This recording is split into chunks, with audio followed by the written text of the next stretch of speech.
Mr. Chairman, over to you. Thank you, Mr. Secretary, and good morning, everyone. Thanks for being here. On Sunday, at the direction of the President, CENTCOM initiated Project Freedom with the objective of facilitating the safe passage of international commercial shipping through the Strait of Hormuz.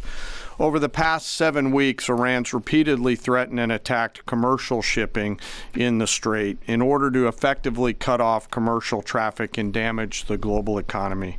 By obstructing one of the world's most critical maritime checkpoints, a vital transit route for approximately 1/5 of the global oil consumption, Iran is weaponizing the global supply chain. This action disregards established navigational rights and the law of the sea, and the regime led by the IRGC is effectively attempting to hold the entire global economy hostage.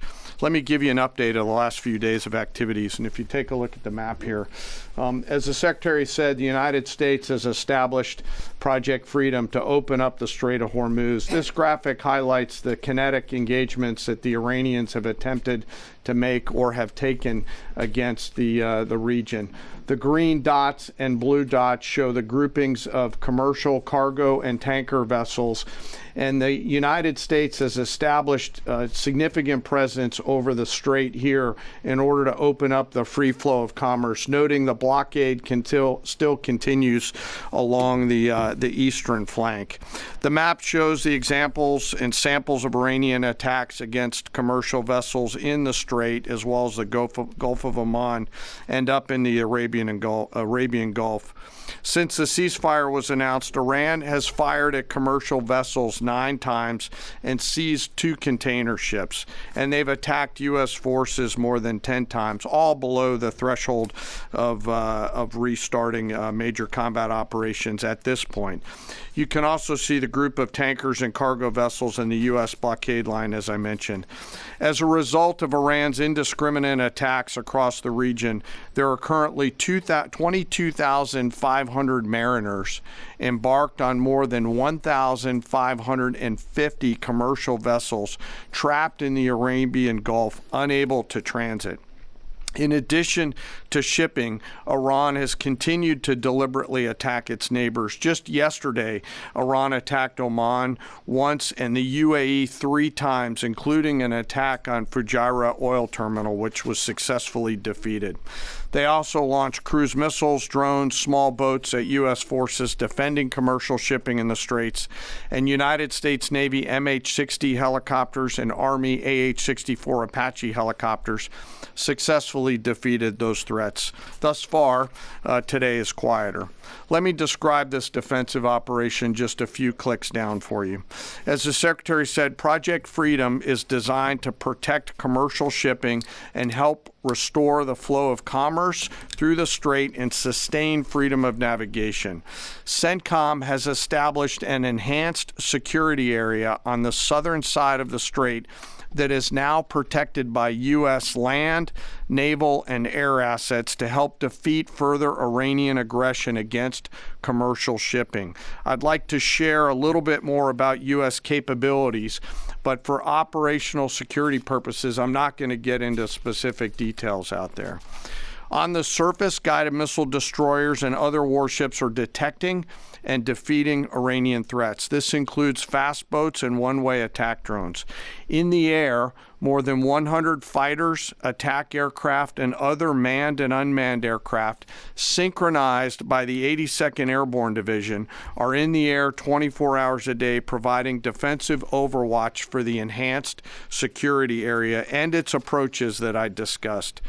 These forces are comprised of over 15,000 American service members and have established localized air and sea control to protect against Iranian threats. Commercial vessels that transit through the area will see, hear, and frankly feel U.S. combat power around them on the sea, in the skies, and on the radio. And as of this morning, as was mentioned prior, 2 U.S. flag merchant vessels have transited, and we anticipate more to transit over the coming days. Further up the Gulf, U.S. Naval Forces Central Command continues to work to identify and mitigate any threats. Beyond Project Freedom, CENTCOM and the rest of the Joint Force remain ready to resume major combat operations against Iran if ordered to do so. No adversary should mistake our current restraint with a lack of resolve. And the President has said, as the Secretary has, that now is the time for those with equity stake in the strait to come assist. Before I turn it back to the Secretary, I want to take a moment to highlight part of our joint force today. And today I want to talk about the paratroopers of the United States Army 82nd Airborne Division. When the President or the Secretary need immediate, scalable, and lethal combat power in CENTCOM or elsewhere, the All-American Division answers the call. The 82nd is the core of our nation's immediate response force and ready to deploy within hours of notice.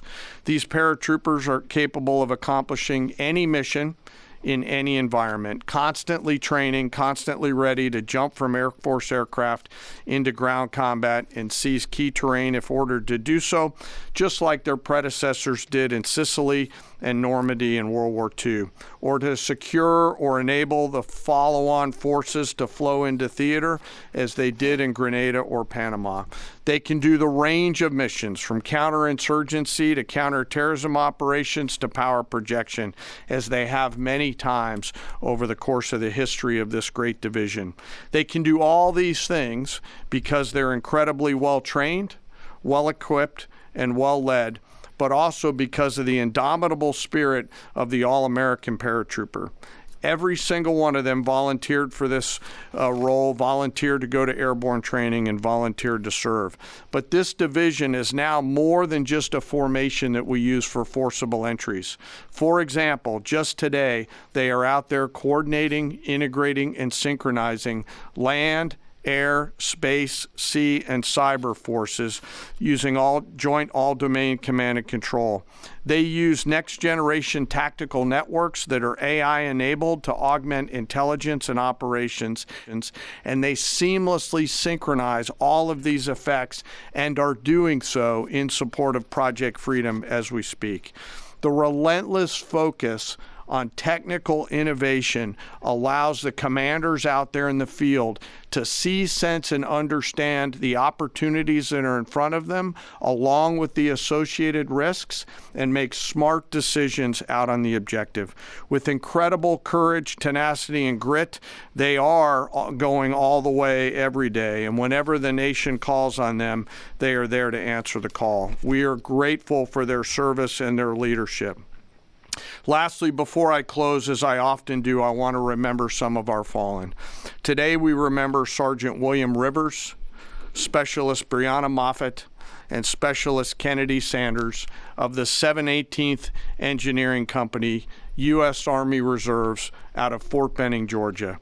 They were tragically killed on January 28, 2024, when attacked by an Iranian-backed proxy force at Tower 22 in Jordan.